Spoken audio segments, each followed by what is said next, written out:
What's up guys? So as promised, this is just a quick follow-up video to the original sleeper PC video where I essentially put $1,600 worth of hardware inside of a 10-year-old HP Pavilion case. Don't ask me why I do the things that I do, just go watch the video if you haven't seen it yet.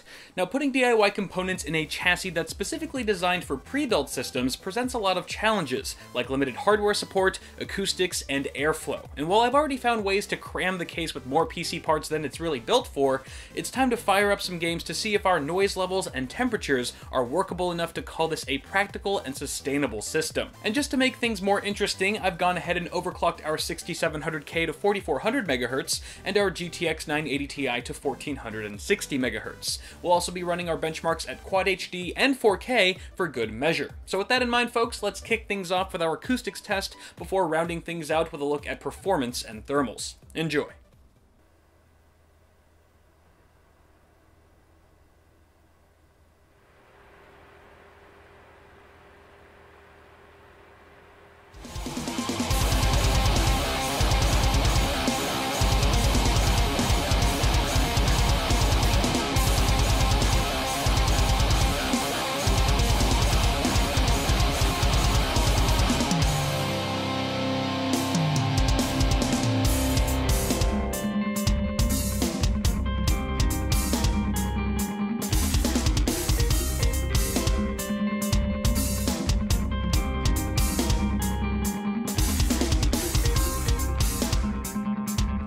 Alright, so, circling back to acoustics, while our tests show that the sleeper build is far from silent, the system hums quietly at idle and is actually tolerable under load, even if it is a tad louder than today's average mid-tower. Use some headphones while gaming and the noise drops out completely.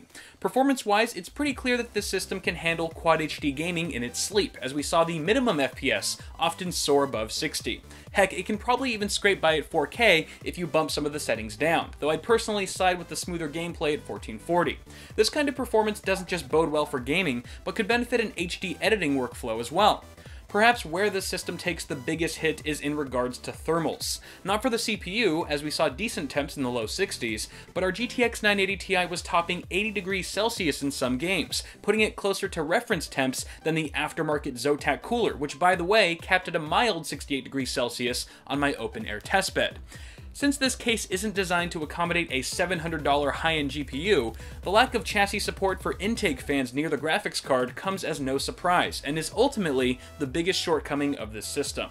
Let's also not forget that the hotter the GPU gets, the more heat it gives off to the other components, and it should be pretty evident by now that building in a tight case such as this one might have benefited more from a reference design card that blows air exclusively out the back. While this certainly comes with the cost of building an epic sleeper rig, it's important to note that these temperatures still fall within safe operating ranges and can be further controlled with the help of fan and monitoring applications. Overall, I am very pleased with how this build turned out despite the odds, and perhaps I'll even bring it with me to CES come January to see how well she lives up to the sleeper moniker.